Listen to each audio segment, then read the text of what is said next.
following is a production of DallasCowboys.com and the Dallas Cowboys Football Club. How about them Cowboys?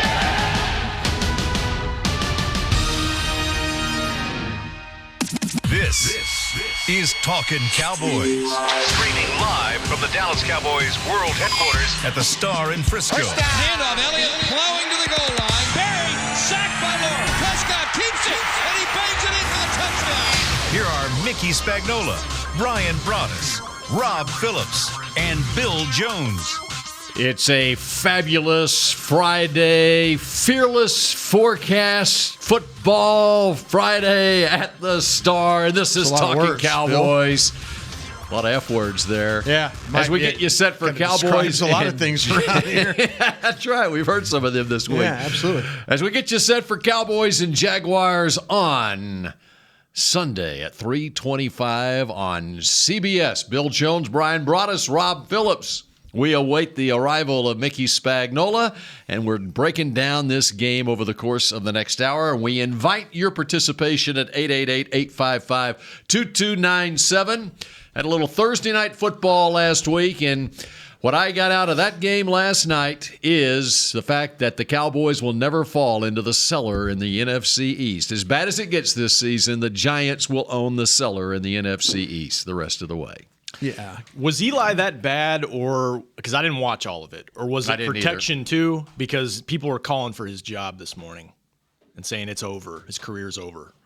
I'll tell you what, I feel like, though, that the Giants made a decision about their quarterback that they were going to try and buy some more time. They basically took the same approach. And this is interesting because of Dave Gettleman as the general manager. And Dave Gettleman had always, and Tom Coughlin believed this too when he was with New York, that they were trying to model what the Cowboys were going to do. And you look at the Cowboys and, trying to establish a running game, try and build an offensive line, and all those things. And now Dave Gettleman has come in, and Dave thought that Saquon Barkley was the best player in the draft. Obviously, he took him and passed on the quarterback. Now let's see if the Giants, in fact, are as poor as we all think they're going to be down the stretch here or the rest of the season.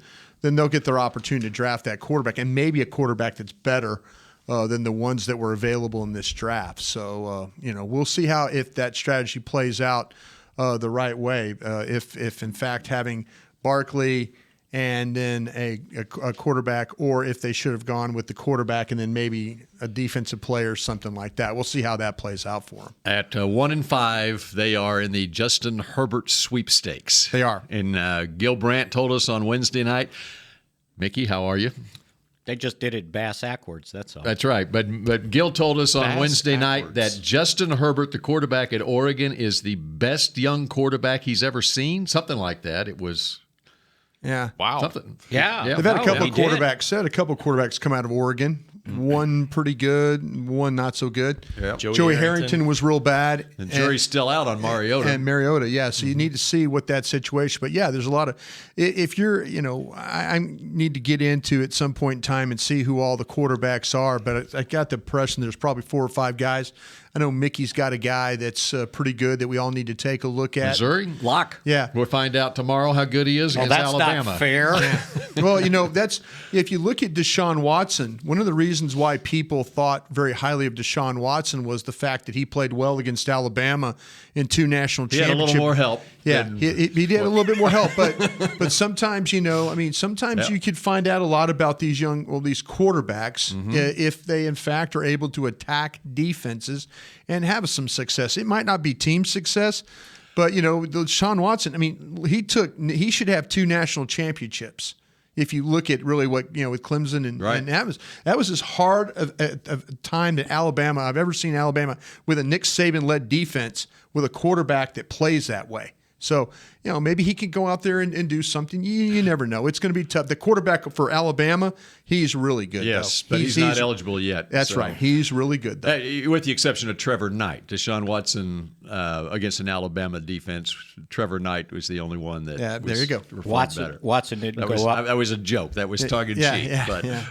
All right. Johnny Manziel. I think we were all in agreement, right, that if you're a Cowboy fan, you're probably pulling for the Giants last night. That didn't work out so well for you. I was yelling for him a little bit. Maybe Philly's Didn't pull hard enough. Yeah, maybe Philly's righted the ship a little bit, but Giants. Yeah, it's the and the Cowboys already have a win over them. This division could be for the taking if you could put something together. But you need to keep pace with the Eagles. The Eagles are the team to beat. Yeah. And you need to keep pace. And you get to that play them brings twice. us to Sunday at 3:25 against Jacksonville. And can the Cowboys keep pace with the Eagles now at 3-3, or will they fall to 2-4 after against a tough Jacksonville defense? Yeah, I think that this game will clearly come down to. I think Dallas is going to have to throw the football. I really do. I don't think Jacksonville is going to let them run the football. And so, can your guys on the outside win enough? And when they do win, can you find ways to get them the football? Can your protection hold up? Can the quarterback make the right read? There's a lot of ifs going on here, a lot of things that have been negative about the Cowboys offensively that they're going to have positive. It might be me just banging my head against the wall over here trying to say, okay, they can do this, they can do this, they can do this. Well, they're going to have to prove that they can do this. You're going to have to give this guy protection. You're going to have to hit these receivers quickly, and you're going to have to make some plays. Jacksonville's not going to let you run this football. I always like to compare. What does these games remind you of?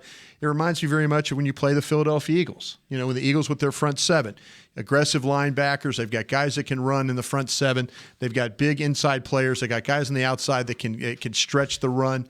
You've got to take advantage of their speed, their quickness, their pursuit. All those things. You got to call almost a perfect game to play against these guys. Now, you'll say, Bros, what about Kansas City and what about Tennessee and all that? If you go back in the history of Jacksonville playing Tennessee, Tennessee has always had Jacksonville's number. It's just the way it is. But I would say this about Kansas City. Kansas City attacked them a different way. Kansas City also benefited from turnovers. That's something that this defense has not been able to create. And if they could create those, then you'd feel a lot better because Blake Bortles will turn the ball over to you. So would you take 30 rushes for 126 yards? Yeah, I would. Because that's what Kansas City did. Yeah, but Kansas City again. They got ahead. Yeah, Kansas City got ahead 20-0 in that game, and then it was 20-0 at halftime. I just think that they've played three teams that have been able to run the football. They played the Jets, the Chiefs, and Tennessee. Here's another thing that happened in that game in the first half. The Jaguars' total approach to that game against Kansas City goes against the nature of what Tom Coughlin wants that team to be. Throw the football? Right, yeah. right. Yeah. And 42 passes a game. And they respected Kansas City's ability to score so much, even though they have the number one pass defense in the league themselves, right, that they got down on the goal line and were going for it on fourth down in the first half. Yeah. Down, I think they were down 10-0, or it was a situation, if they just go ahead and kick the field goal, it may have been 13-0. I can't remember what the score was. Yeah. But just get on the board, stay within striking distance. But that game got away from them in the second quarter because their approach to that game was their approach being that we can't score enough points. Yeah, we have to score touchdowns rather than field goals. And you do have to score touchdowns against Kansas City. Yeah. But the most important thing in that first half of that game, they needed to stay within striking distance, and they didn't. Yeah. And then you can throw everything. And they wind up throwing 61 passes. The other thing about Jacksonville, last year they were a run-first team. Now, they haven't had Fournette, okay? And they only have one healthy running back that was on the team last week. Yeah. Because they signed Jamal Charles this week and signed a guy off a practice squad. Right. Okay.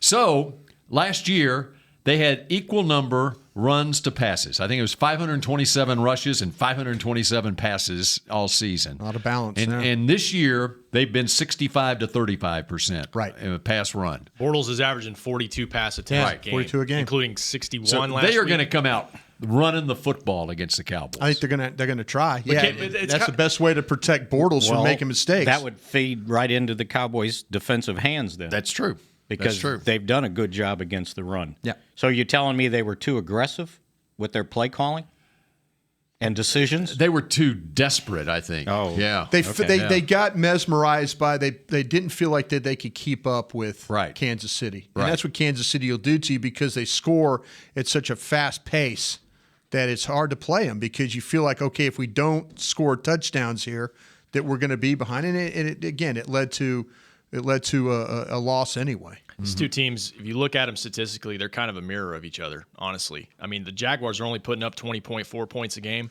They're struggling to manufacture points. They've put up more yards, way more yards than the Cowboys per game, almost 100 per game. But like to Mickey's question, can they run the football? Can they have any balance with no running backs that they usually hang their hat on? And they're -7 in the turnover margin, as Brian said. That's the key right there. Cowboys get 2 takeaways last week. They're probably going to need to do something like that in this game to help out Dak in the offense. But I see two teams that are flawed offensively. So we'll see. I think the biggest question, though, like Brian said, you're facing the most talented defense in the league with an offense that has struggled mightily, mostly on the road. They've been more efficient at home for whatever reason. I don't know if it's crowd noise or, I mean, they've handled crowd noise in the past. I'm not sure if you can just point to that, why they've struggled on the road, but they've been more efficient at home. Can you keep that up in this game? Can you manufacture some offense? And can the receivers win on the outside? Alan Hearns gave us the key to the game the other day. He said, look, they're going to press us, and we have to win on the outside. When you play a defense that's going to man up on you, you got to win your matchups. It's on them, and they're saying the receivers are saying, look, it's not on us. It's not all on us. You can show it this week against 2 Pro Bowl corners. Absolutely. It might have to do with who you played on the road. Yeah, you play some good defenses on the road. Carolina, Seattle, Houston. As opposed to the Giants in Detroit at home. Yeah. Brian talked about it with Detroit. They could, they'd really struggled against the run. Yeah. Yeah. Although Giants have a pretty good Detroit front. came in here favored. After a win over New England the week before. That's right. Yep. Yeah. So, we're basing what the Jaguars did because they beat New England. I just don't think Jacksonville can do enough offensively to blow you out. The only way they can blow you out is if you turn the ball over. Turn the ball over. Give them short fields. Absolutely. It'll be a one-play game, just like Houston. Just like Detroit. Yeah.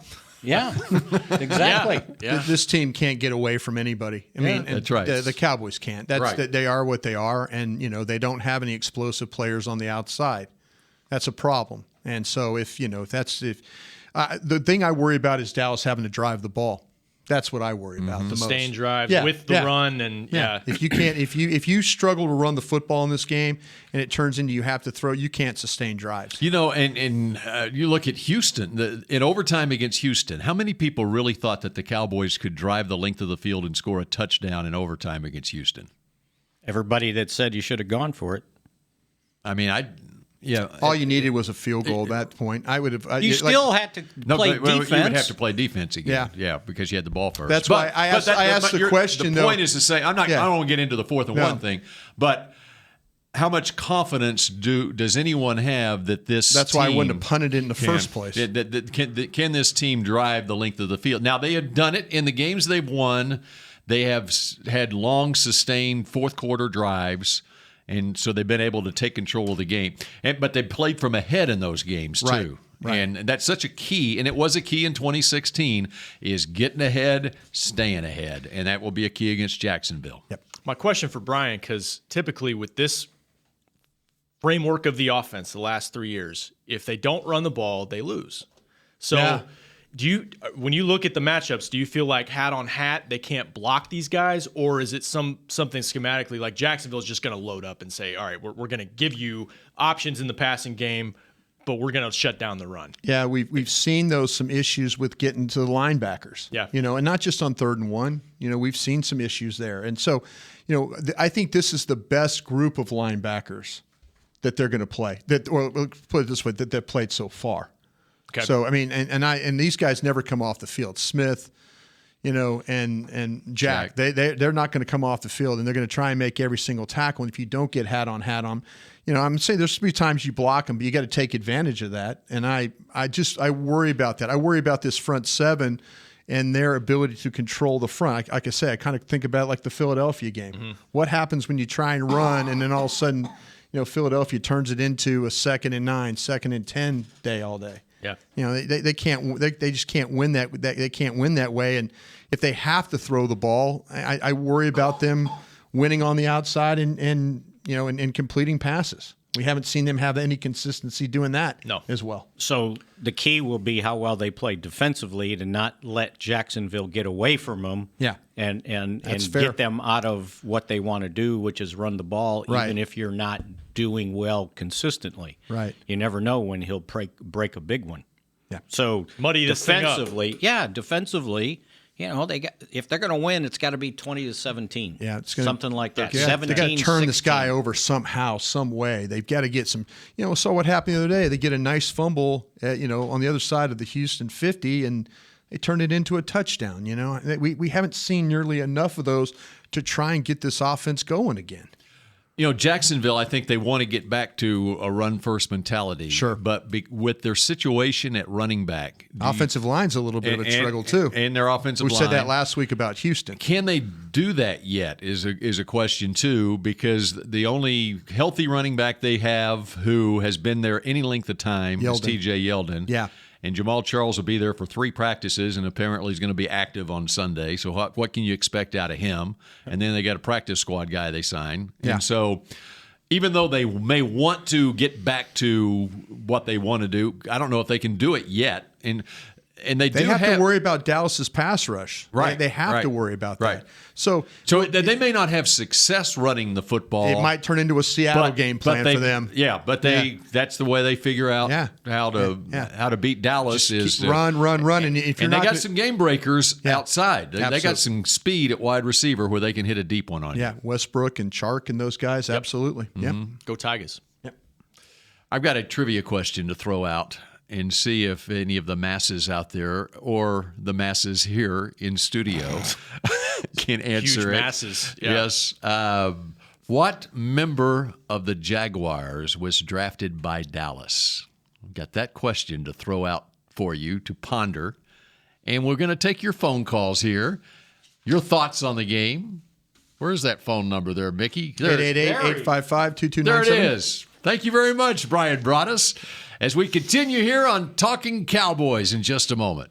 Essilor has been helping Cowboys fans see better since 1972 so they don't miss a moment on the field. Get glasses with Essilor's best vision, clarity, and protection with the Essilor Ultimate Lens Package. 3 innovative technologies in 1 lens. For a limited time, you can double your lenses for free when you purchase the Essilor Ultimate Lens Package and get a second pair of frames. Find a participating eye care professional and details by visiting EssilorUSA.com. That's EssilorUSA.com. Terms and conditions apply. If you're like me and you love... if you have a thing, then cutting the cord is scary. But then I found out I could switch to DirecTV Now and still get the live sports I love. No satellite needed, no bulky hardware, no annual contract, just... Get the live sports you love. Try DirecTV Now for $10 a month for 3 months. Visit DirecTVNow.com. DirecTV Now. More for your thing. That's our thing. Use code REALDEAL. Limited time. Price for little package. After 3 months, renews monthly at full price. Currently minimum $40 unless canceled. Prices may change. New subscribers only. Cancel anytime. Content varies by package and may be limited. Restrictions apply. A man's Stetson doesn't just protect him from life's elements. It projects an unstoppable and legendary spirit, just like the men wearing silver and navy on the field every Sunday. Since 1865, Stetson hats are American-made with pride right here in Texas. They are still the official crown of all self-respecting cowboys. And Stetson is proud to be on the field with America's team. Find Stetson hats in the Pro Shop or at Stetson.com today. Dr. Pepper is the one you crave. But how do you explain that craving? Imagine being shipwrecked on a desert island, alone. Glass-like curls of surf pound the shore with Dr. Pepper-colored waves. Surrounded by desire, but you can't drink it because it's the ocean. Fish live in there. The only thing you want is Dr. Pepper, and you can't have it. Now that is a Dr. Pepper craving. Dr. Pepper, the one you crave. Back to Talkin' Cowboys. A true cowboy loves his freedom. Tommy John gives you that feeling of freedom where it counts, with a contour pouch that nestles you in fabrics you can barely feel. Shop exclusive Cowboys underwear at TommyJohn.com/Cowboys for 20% off your first order, Brian. Yep. That's TommyJohn.com/Cowboys. And we welcome you back to Talking Cowboys. And a reminder, we've got Rally Day on Saturday, tomorrow at AT&T Stadium. It's presented by SeatGeek. Tour the stadium, see the Dallas Cowboys alumni and the Cowboys cheerleaders, even play on the field. Visit attstadium.com/rallydays for details and to get your tickets. An addendum to my trivia question I threw out there. What member of the Jaguars was drafted by Dallas? That's right. Is it a coach? Okay, it is not, and I'm not talking Bo Scarborough, who was signed this week to their practice squad, who obviously was a Cowboys draft pick. So I guess I must make it a member of the 53. Oh, there we go. Oh, it's on the 53. Who do you have? Tom Mislinski. Is he on their staff? He's a strength and conditioning coach. That's right. What round was Tom Mislinski? I want to say 5th. Is it 4th? Out of Tennessee, right? We're not going back to 1960s talk, are we? No.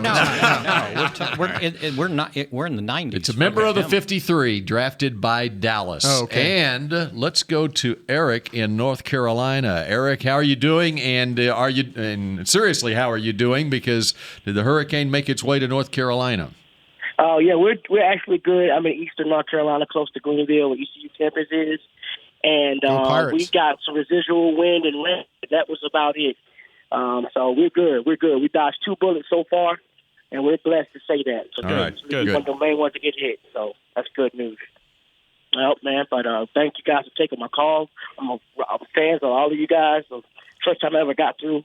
And I just want to make a quick comment and have a quick question for Brian, if I could. Sure. First of all, I just want to I think you hit it right in the head yesterday when I listened to you, Brian, when you said that the quarterback for the Jacksonville Jaguars will hand you the football at times. He will. He can get sloppy. He can get messy. And there could be some opportunities for our defense. Hope so. I think us winning the game is contingent on that defense capitalizing on those opportunities to create short field for this offense. There you go. Because if they're lining up, trying to get into their territory all day for their 80-yard field, it's not going to be good for us, I don't think. Right. Especially if we can't run that football and get 3 or 4 yards of chip on first down. Now, that leads to my question, Brian. If we are unable to run the ball efficiently on first down, second down, good yards, what can we do schematically to open things up to perhaps get us more yards on early downs if they're stopping the run? And I'm going to hang up and take you guys, listen to you guys chime in on that. Thank you again, and love y'all. Keep doing what you're doing. Thanks, Eric. Thank you. Appreciate that. What do you guys think? You know what? Watching the game, and this might have happened because of who was playing the position, because Kelsey wore them out. Yeah. But they had trouble with the tight end. There's no question. That's exactly the direction I was going to go. And I know Jeff Swaim's not Kelsey, but they didn't cover the tight end. They did not. Well. They did not at all. And that's a great idea, Mickey, because to me, I was thinking, okay, even if you go play action, even if you can kind of get these defense to start moving a little bit, get somebody going in the tight end. I mean, the one thing that Swaim has shown is that if he gets open, he can catch the football and get up the field. He can create some problems. And Mickey's absolutely right. I'm happy he said that, because that's the direction I would go in. If they're not going to win on the outside consistently, or they can't, or they're winning and they can't get it to them, the one thing you can simply do is throw a 6-yard pass to Jeff Swaim and let him try and run for another 2, 3, or run for 42 more. And they've gotten him in space the last 2 games. They have. Yeah. And you're talking about a very aggressive defense, as we've said it a bunch. So anything to do to take advantage of them going one way, throwing that ball back the other, I think you have to do, and that's exactly the route I would go. I would even maybe consider throwing the ball to the backs. If you find a way to get them into into some space, the screens and things like that, by all means, try and do some things. If they're going to rush hard up the field and you got linebackers that are going to run, again, take advantage of that. Send them one way and have it throw a screen. There's delayed screens that they run to the tight ends, throw the backs in the flat, things like that. Hey, you're going to be fighting for yards in this game. It's going to be tough. But, if every yard's a good yard, every carry is a good carry. You just got to keep keep hammering at it. You know, the Cowboys are looking for Givens in the pass game. Yeah. And Jason Witten for years was a given in the pass game. And even you look back at 2016, he had 69 catches. Okay, there was not yardage made after the catch, whatever. They were all catches. But they were catches. Even last year, he had 63. And for a young quarterback especially, to have – I mean, we all know what he meant to Romo, but he also meant a lot to this quarterback. They haven't found those catches yet, have they? And you would hope maybe that Jeff Swaim, what's happened the last couple of weeks for him, that's given him confidence. I just worry about them beating him up. Right. He's playing a lot of blocker. Right. He's a blocker Well, guy. then maybe this is the emergence of Blake Jarwin. Yeah. Because don't you think they're going to play a lot of two tight end to take care of those defensive ends? That's what they're hoping. So, yeah. It's that Blake Jarwin will, get his Jarwin, and you said Rico. I mean, hey, we laugh, we snicker, but we saw if they can get Rico going as a blocker a little bit, as far as show that he can. I mean, when you put him in there, you're thinking, oh, they're going to throw him the ball. I'm smiling because as soon as you mention Rico, Rob gets a smirk on his face. I just wanted. It's not because he just. I'm not he knocking likes, Rico. You like the story. Oh no, I love the it, story, and I want to see the internet break. Yeah, I want to see it. I just, I'm just sitting there thinking. I'm thinking about who is it. Is it Butler for 2 weeks now? I thought, oh, Bryce Butler's going to be a part of this game plan, and he hadn't been. Right. So if they're not going to use him, and they're not going to use Gallup, and they're not going to get okay, who else do I got? I can't sit there and go down to, as Bill Parcells and those guys used to say, I can't go down to Home Depot and just go to the wide receiver section in aisle 7 and pull me out one and bring him back. That was Texaco, by the way. Was it Texaco? And whatever, but you get the idea. You can't go down the street and just grab one. I mean, you got to play with what you have right now. Right or wrong, you've got to figure out what, okay, how do you get Swaim more involved? How do you get Rico more involved? How do you get all these guys more involved? As far as Jarwin goes, Daryl Johnston said it on our Cowboys Insider. So far, the stage has been it seems to him that the stage has been too big for Jarwin. But he could have won the game. He might have won him. the game last week if they had blocked that linebacker in overtime. Watt. I'm sorry. Blocked yeah. Watt. Right. Yeah. And and that's the other thing about this offense. If you go back and you look at it, there was a couple plays late, that one, and then the one in overtime after the Xavier Woods pick. They had Beasley deep. There's been things that might have changed the narrative had they just executed better or communicated better. And that, maybe that's a story for all teams that struggle. If we would have done this or we would have done that. But there's plays to be made. Jarwin's only got one catch in this season so far. But, Brian mentioned the backs and Swaim. Zeke is the leading receiver on this team. 22 catches, and Swaim's third with 14 catches. And some of that's just been bailout. Hey, I got to get rid of this if I'm Dak. But, yeah, maybe that's you got to find something cooking if you can't get anything going on the outside. I'm with you there. Okay, you want the answer to this trivia question? Yes. The Jaguar player drafted by Dallas. There's some catch here. But it's not Dallas Cowboys. It's Dallas Mavericks. Or Dallas. There you go, Brian Broaddus. Oh, wait a minute. You got it. And Rob, you should have it. He's an Aggie. I have no idea. Who is it? I got it. He's a basketball player? Josh Lambo. Josh Lambo, the kicker. The darn kicker. First round. Yeah. He was a first-round draft pick of FC Dallas, the Major League Soccer team here in 2008. I was going to say, okay, I might have got Brian smelled it out right at the beginning. He was like, is this a trick question? Yeah. Trick question all the way. Here's the draft czar over there. He's looking at his list going, I'm like, there's nobody on this list. There's nobody on this list that I was going through it all. I went down through the specialists with, Logan Cook, and he'd been picked in the 7th round this year, and I'm Carson Tinker, the long snapper. I'm like, and who, by the way, got placed on IR, so they've got a different got a different snapper now. You fooled Kent Garrison too, who's an Aggie. There's the 3 points right there. Yeah. Bad snap. Josh Lambo. But Josh Lambo, and this is FC Dallas, huh? FC Dallas, 2008 first-round draft pick. I think he was a goalkeeper, as a matter of fact. And, it's a pretty interesting story. He was playing professional soccer for years. Then finally, fall of 2012, so 4 years later, enrolls at Texas A&M, joins the football team as a place kicker, became the starting kicker at A&M in the 2013 season. And then he winds up after He was with the Chargers for a little bit, signs with the Jags last year. He's made 19 straight field goals. Yeah. So he's been very consistent. Chargers would love to have Joe him. D. Camillus. He's due. Yeah. There you go. There you go. You said that about Maher last week. Didn't happen. I did. I was very concerned. So there's my trivia question. Yeah. Very good. And I have to credit Rick Goslin for putting me on the scent of that, because when we were taping Cowboys Insider, he mentioned FC Dallas, and I went, whoa, wait a second. Yeah. Okay. Anyway, I'm not a soccer guy, and so I would not know that otherwise.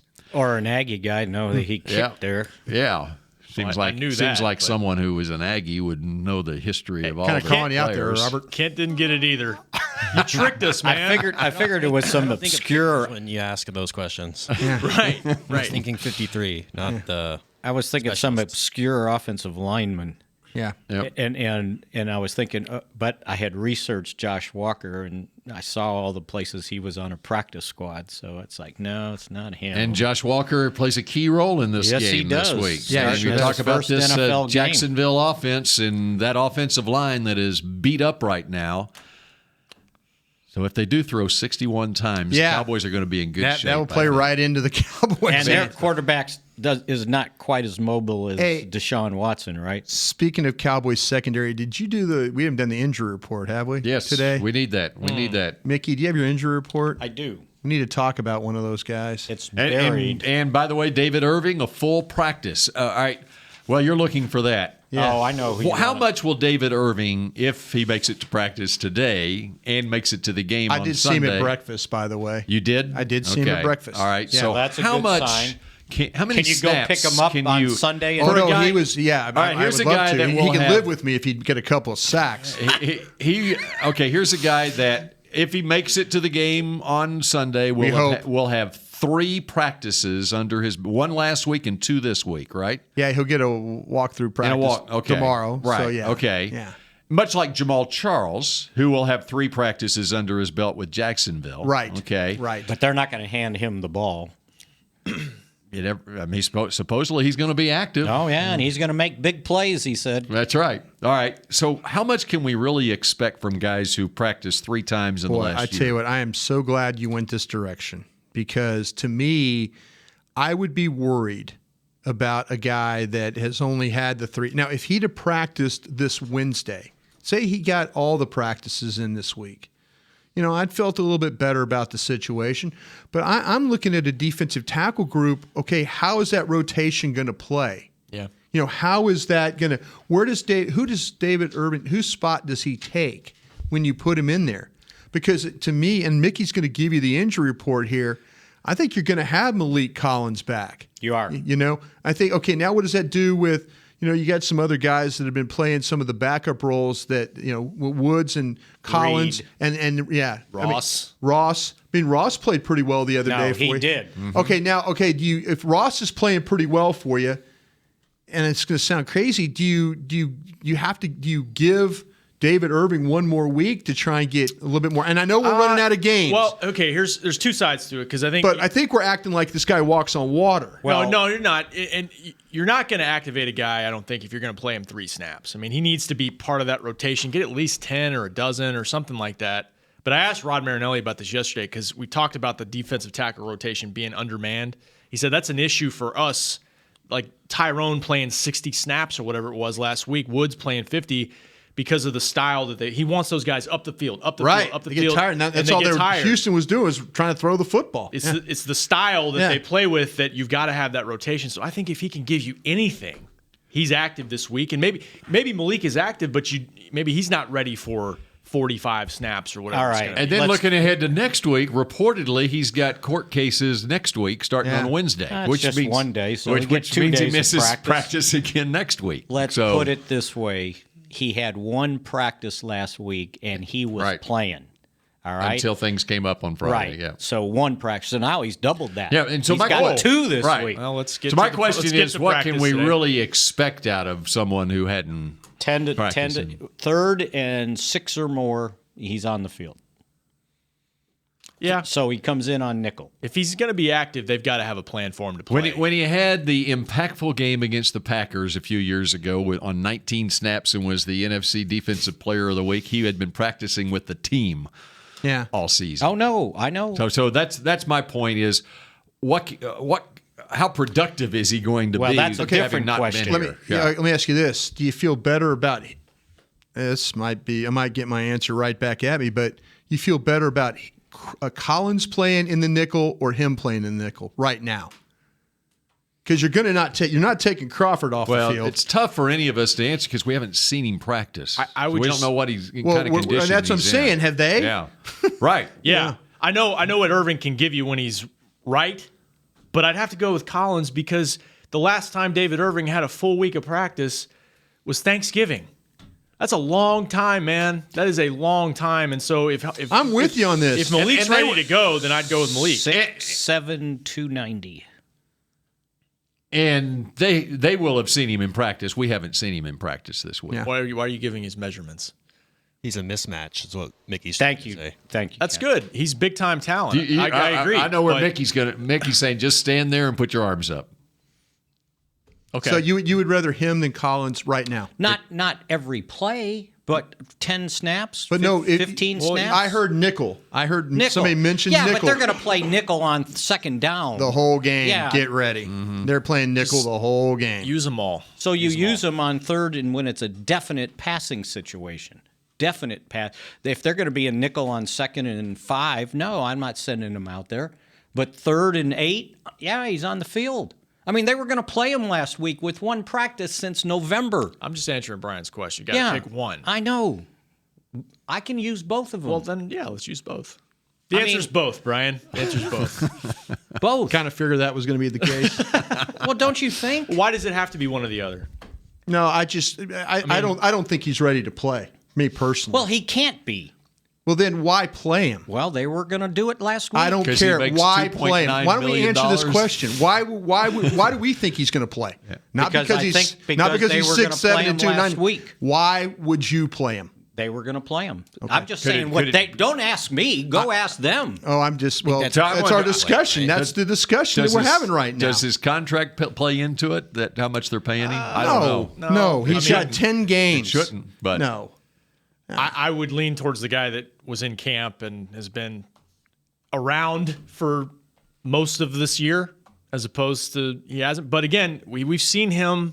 Freak of nature is what Brian brought up a couple weeks ago. That's what the head coach said. He can come in and do something on short notice, but this is awfully short notice. We'll see.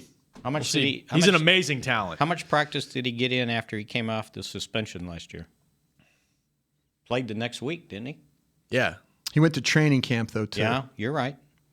Anything else on that injury report? But he was working hard in L.A. Yeah, you need to talk about that. Oh, I know one you want to know is Awuzie. Yeah. Yes. I worry about that one. I worry about that one, guys. I'm not going to lie to you. We've asked a couple people, Rod was kind of like, he's a tough guy, though. He's a little better, but, yeah. Look, corner is different than playing at other positions. You got to be able to plant and go and all that stuff. Well, he's limited 2 days in a row. Yeah. That's the one I would worry. Today's not a long practice, and they sat him the second half. Yeah, I think they're thinking big picture here. I don't know anything other than, to me, the fact that he was limited yesterday tells me that they likely had to go with Brown and then Lewis in the slot. I mean, that's guy a lot of people wanted to trade. Yeah. And they signed a cornerback. C.J. Goodwin. Yeah, and there's a reason why. That's a good point. They added a corner. The reason why they did that. Yeah. Because if they don't think he can play, then they need a corner. I think that was the most telling thing right there. Them signing a cornerback off a practice squad who has some NFL experience. They have corners themselves here in the practice squad that they didn't bring up. I was told this kid too. By the way, this Goodwin kid, watch him cover punts. Watch him cover as a flyer. They really like what he can do. And I'm not only talking to guys here, but guys around the league. I said, hey, what do you know about this Goodwin guy? And they go, this guy is a really good flyer. Now, is he the one that's played or not? He played 12 games for Atlanta last year. Yeah. But the safety both guys too, have played. Right? Both guys have played. Giants, was it? Yeah. Yes. Okay. Yeah. Thompson's going to be active too. He's going to be your fourth safety. They don't have another safety other than him and Frazier are going to be your two backup safeties in this game. Does he have any corner skills, Darian Thompson? I would not put him in a corner. Okay. I would just go ahead and let Goodwin play, and then that's why they got him. But I'm worried about Awuzie in this game. I mean, I like to see him practice today. If he's out there and able to take more reps than what I'm hearing he's taking, then okay. But he's a tough guy. Awuzie's played through knee and all that other stuff, gone out there and practiced when I didn't think he was going to practice, and he was able to do it. So when you sign a guy off a practice squad, it's 3 weeks, right? 3 weeks. You got him for 3 weeks. 3 weeks. So that may tell you a little bit, too, about the fact that they think Awuzie, you're looking at Jacksonville this week, at Washington next week, and then the bye after that. Yeah, so exactly. All right, we continue here on Talking Cowboys. Take more of your phone calls at 888-855-2297 in just a moment. I mean, if you have a thing, then cutting the cord is scary. But then I found out I could switch to DirecTV Now and still get the live sports I love. No satellite needed, no bulky hardware, no annual contract, just... Get the live sports you love. Try DirecTV Now for $10 a month for 3 months. Visit DirecTVNow.com. DirecTV Now. More for your thing. That's our thing. Use code REALDEAL. Limited time. Price for little package. After 3 months, renews monthly at full price. Currently minimum $40 unless canceled. Prices may change. New subscribers only. Cancel anytime. Content varies by package and may be limited. Restrictions apply. It's time for tailgating with the OtterBox boys. The OtterBox that builds those crazy protective phone cases? Yup, and now they're changing the side dish game with the OtterBox Trooper Soft Cooler. Lightweight, mobile, and leak-proof, Trooper is perfect for blitzing a crowded parking lot with a Frito pie. Amazing. Hey, you think I could fit my 7-layer salmon salad into the Trooper cooler? Yup, but please don't. And that's been Tailgating with the OtterBox boys. Learn more about the Trooper soft coolers at otterbox.com. While a player can look good on paper, it's when he's out on the field that you really find out what he's made of. That's why the Cowboys rely on more than stats and scouting reports when building their team. When picking a tractor, it's why you should rely on more than specs and features as well. You got to take it out and put it to the test. The Cowboys did when they named John Deere their official tractor. To experience one for yourself, visit your local Texas John Deere dealer or go to myjohndeeredealer.com/football. It can be hard to find the right resource for learning about important financial matters. You search how to build savings, you end up reading about the one weird ingredient from supermarkets that can make you taller. That's why Bank of America built BetterMoneyHabits.com, a safe little corner of the internet for answering your financial questions. Full of simple videos and tips, Better Money Habits can show you how to make the most of your money without resorting to random searches that always seem to lead to unbelievable photos of childhood stars grown up. To learn more, visit BetterMoneyHabits.com. Essilor has been helping Cowboys fans see better since 1972 so they don't miss a moment on the field. Get glasses with Essilor's best vision, clarity, and protection with the Essilor Ultimate Lens Package. 3 innovative technologies in one lens. For a limited time, you can double your lenses for free when you purchase the Essilor Ultimate Lens Package and get a second pair of frames. Find a participating eye care professional and details by visiting EssilorUSA.com. That's EssilorUSA.com. Terms and conditions apply. Back to Talking Cowboys. And when we talk Cowboys, we talk Tommy John.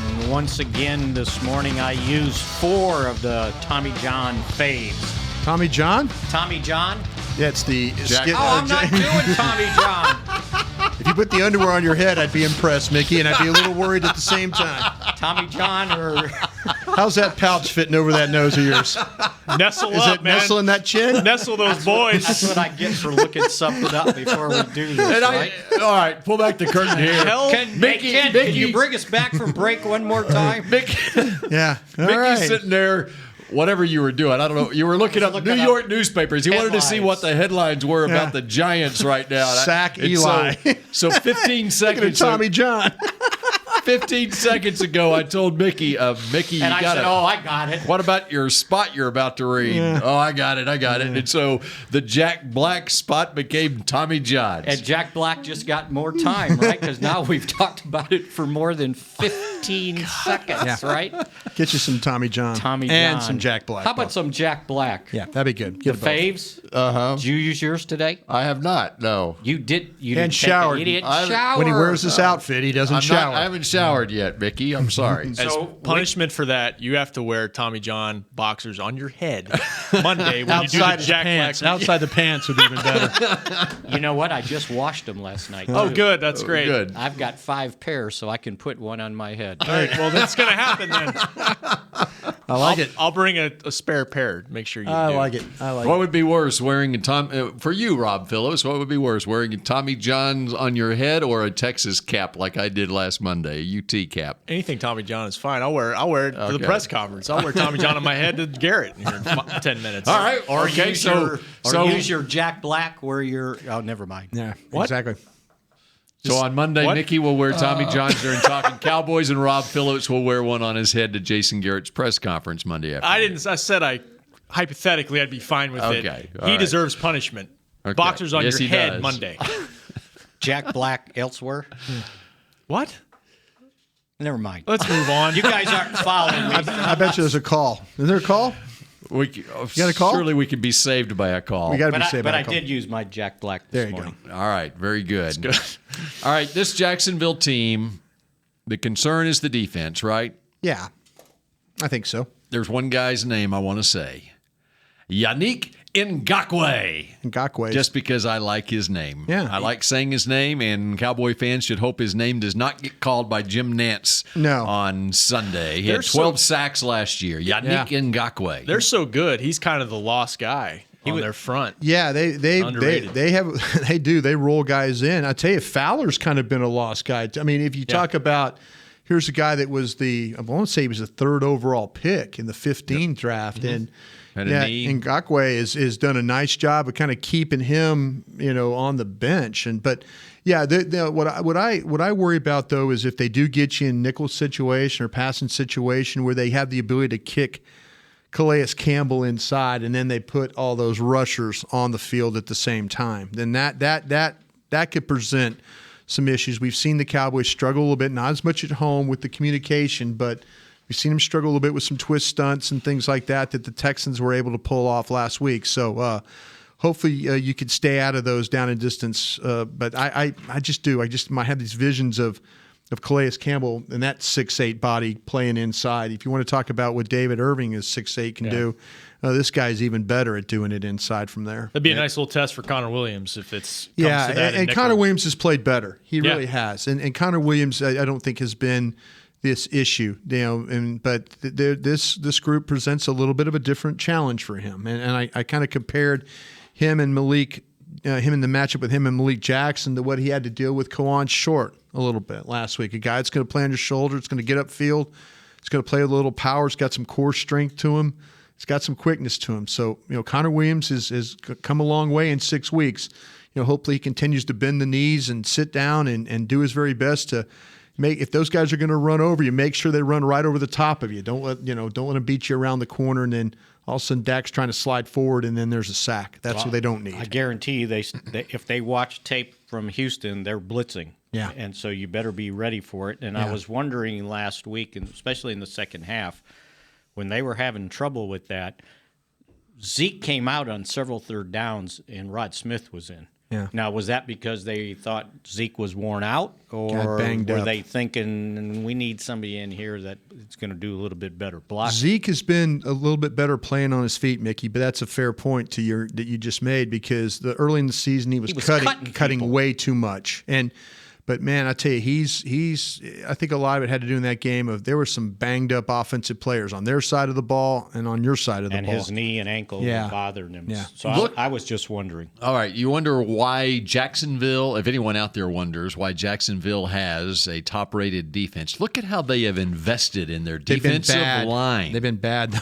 They've got a lot of high picks, too. Yeah. Right. Yeah. But look how they have invested in their defensive line the last couple of years, really. Yeah. Calais Campbell, unrestricted free agent from Arizona last year, 4 years, $60 million, $30 guaranteed. Mm-hmm. Marcel Darius, who of course was a former first-round draft pick of Buffalo, they acquired in a trade last year, 6 years, $95 million, $42.9 guaranteed. Mm-hmm. Malik Jackson was an unrestricted free agent from Denver in 2016, 6 years, $85 million, $31.5 guaranteed. First-round draft pick, number 3 overall in 2015, Dante Fowler. Yannick Ngakoue, third-round draft pick in 2016. And then this year, first-round draft pick, number 29 overall, Taven Bryan. Yeah, they have invested in their line, no question. But you can look at their secondary too. With what they've done with Ramsey, with Church.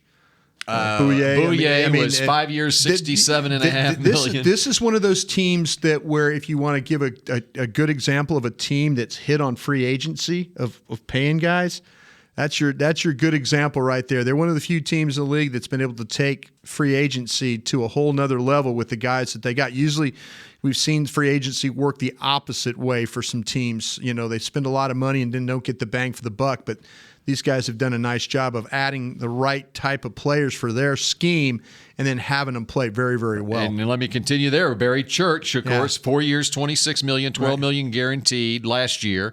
Tayshaun Gibson, local kid from Dallas, unrestricted from Cleveland, 5 years, $36 million, $12 million guaranteed. Third-round draft pick this year, Ronnie Harrison, who they're using up as a linebacker at times, right. And in the corners, Jalen Ramsey was the fifth pick in the draft. Bouye was 5 years, $67 million last year. Tyler Patman, of course, they haven't invested much in that, but he's getting playing time. DJ Hayden was an unrestricted guy from Detroit this year. 3 years, $19 million. Got a toe problem now. Can I point out, though, that they had gobs of salary they did. cap They money? did. Right. They did. So even if you missed on a few, it doesn't show. Boy, it looks when like you they've don't hit them have, on. Ooh. And when then you don't have a lot and you miss, then it's a real And then sore Telvin spot. Smith got to his second contract, and they went ahead and signed him 4 years, $44 million. How many of them offense? Well, I guess Parnell and offense. Yeah. Now look at the rest of They the they offense. paid that Andrew Norwell though. That's Yes, right. they did. From Carolina. Yeah. Right. Yeah. All right, let's go to the phone lines. Cortez in El Paso. How are you doing, Cortez? I'm doing good. Good morning. Morning. I want to get straight to the point. I have a question and a couple of comments, and this question's for Mickey. I want to ask you, what's Jason Garrett's formula for winning football games? And then my comment is for Brian. I'm a big fan of the draft show, and I just want you to keep an eye on a quarterback from Washington State. I can't pronounce his name. I think it's like Matthew the second, but that's something to think about later on. You can get back to me in the draft show on that. Okay. Thank you. Let me ask. Was there some incentive for asking that question about Jason Garrett? I just kind of want to know, because I know you kind of back up what Jason Garrett says a lot, and I just want to hear from you. Go back and look at the 2016 season, and you'll see the formula. Go back and look at the first 8 games last year, and you'll see the formula. Okay, well, is that good? 2016, but I think they've gotten away from that because they say that running the ball is how we win football games, but I don't think so. I think it's passing because when push comes to shove on third and second down, they always pass the ball, and everybody says, well, it's running the ball, and I don't think it is. I think it's passing the ball because when push comes to shove, they pass it. You got 2 downs to make the first down with his offensive line and running back, and he always chooses to pass. Well, they handed it to Zeke on 3rd and 1, didn't get it in overtime. Yeah, I'll say that. But the way I look at it, with this team, you got 2 downs to get the first down. So even if he didn't make it on 3rd and 1 and he lost a half a yard, I would have went no huddle and had 2 plays right off the bat, hit the defense off balance, and got the first down. On that play that you're talking about, the 3rd and 1, if Colin blocks the linebacker, 59, Jack's got an easy first down. So Collins didn't make a play there too also. So what you're saying is the approach is right, but if you don't execute, it doesn't work real well. Yeah, the execution didn't work on that one on Collins. He didn't make that block. He doubled down inside, but all he had to do was get in front of the guy. Well, I think you answered your own question. You didn't need me. Well, I don't believe. Keep listening to the draft show, though. I need you. Gardner Minshew is that quarterback from Washington State. Yeah. I'm going to say Gardner McKay from the Jimmy Buffett books. Minshew. I haven't seen Washington State play. I know Mike Leach. I'm always fascinated by what he does with his offense. Here's a guy that doesn't run the football at all. I mean, he's won games without running the football, which is kind of fun. But I think that to me though that the questions about Garrett and stuff. This team is built the way it is. He had a hand in that. If they can run the ball, they're going to have success. If they can't run the ball, it's going to be a struggle for them. So we got to stop beating our head against the wall here and say, okay, what can you do well? How do you find ways if we can't manufacture? If the run game's not going, how are you able to throw the football? We've said this a bunch. This team is not the Rams. Even though if you go watch the Rams play, they're a big play action team, by the way. I did watch them play a little bit, on tape, just to sit down. Every time that Goff goes back, you know why they do that? So they don't make him have to think. They don't want Goff to think in the pocket. They run play action. They have a play action tag on everything they do, because that way it doesn't make him have to think. It doesn't make him have to read coverages. That's what he did at Cal. So 2 biggest plays early in the game against Houston came off play action. Yeah. They both went to the tight ends. Yeah. So, figure out ways for at least this season to do that. And again, the identity of the football team is to try and run the football. That's their identity. They're different than most teams in the National Football League. I've said this before. There's a lot of teams I've talked to that throw the football a bunch that are envious of the way they run the football here or can run the football. Yeah. So let's not act like that it's a dinosaur deal. When Dallas has success running the football, we've seen it. We saw it in 2016. We saw it for 8 games in 2017. Something along the way just is not gone right. And whether it's protection, the quality of receivers, the lack of a tight end, the quarterback's mechanics, whatever you want to say, that's what's been the problem with this football team. Mickey mentioned 2016 and 2017. You're right. Formula hasn't changed. Personnel has changed. Personnel has changed. There's no longer Doug Free's not your right tackle. You got a right tackle you thought was going to be better. He showed some signs. I guarantee you the Bears, when they made the pick or the trade, didn't look at the Dallas game on Khalil Mack, because Khalil Mack had to move to the other side to get away from him. They've had some issues with this line. They have a rookie. They don't have a center that can cut this defense in half. That's why you can't run the ball as successfully as you can. I wish that Travis Frederick could play in this game, because as aggressive as this Jacksonville defense is, as soon as those linebackers start to flow, you would see Frederick take a shot on the tackle, and then he would turn his body and he would cut that linebacker off, and there would be a nice lane for Ezekiel to make a cut. All right, 2 minutes left. Picks to click. Who's your pick to win the game, Mickey, and your pick to click? I have no idea. Okay, let's go to Rob. I said I would go. Think about it. I said I would go with what Brian did, because Brian's undefeated. Okay, you want to start with Brian then? No, I'm going to go my own way. You know what? Right. I'm going to ride this roller coaster one more week. I think they played better at home. I'm going to pick them to win this game at home. I don't feel good about it. I think they've got to prove that they can move the ball and score points against this defense, but they have been better, and I'm counting on the Cowboys defense to do something to stifle Bortles, get turnovers, whatever it takes to get an ugly win at home. And your score? 20-18. 20-18 Cowboys, and you got a player. Any player? I like what you guys said about Jeff Swaim. Jeff Swaim is your player. He's been their big play guy the last 2 weeks. Okay, Jeff Swaim. Brian Broaddus. I'm going to go with Jacksonville this week. I think they're going to win the game 20-6. I think there are going to be problems running the football. I think they're going to have to throw the football to win. If they can do that and have success, they could win this game. But I just don't see them having enough success throwing the ball. I do worry about Jacksonville getting some opportunities. They do get their running game going. They could, if they don't turn over the ball, they can win. I just worry. I think this game's more in Jacksonville's defense than it is their offense. I have them winning this game 20-6. Can I take the Cowboys and 3? Cowboys and 3? And the 3 points. Yeah. So you're picking Jacksonville Rob. by 2? I'm going with Rob on the teeter-totter philosophy. Teeter-totter Feel philosophy. good about it? This is the up week. Okay. Maybe. Hope you guys are right. We'll So see. you got what's your score? 2017. 2017. And you have a pick to click? Did you have one? Who'd you have? If they lose, who's going to click? Yeah. You can have someone. You can pick somebody from Jacksonville. I would You like can pick someone from Jacksonville. I'd like to see if they can win this game. I think it's going to be on Prescott, and he's going to have to outduel All right. Bortles here. If they win, it's Dak. I do have Jacksonville in the You game. know, and if you think about it, that's what happened last Sunday, right? All right, Mickey, you got It was the 20-17. Yeah. And you got, who's your pick? I'm taking Dak too. Dak also. Okay. And I'm going Dallas 18-15.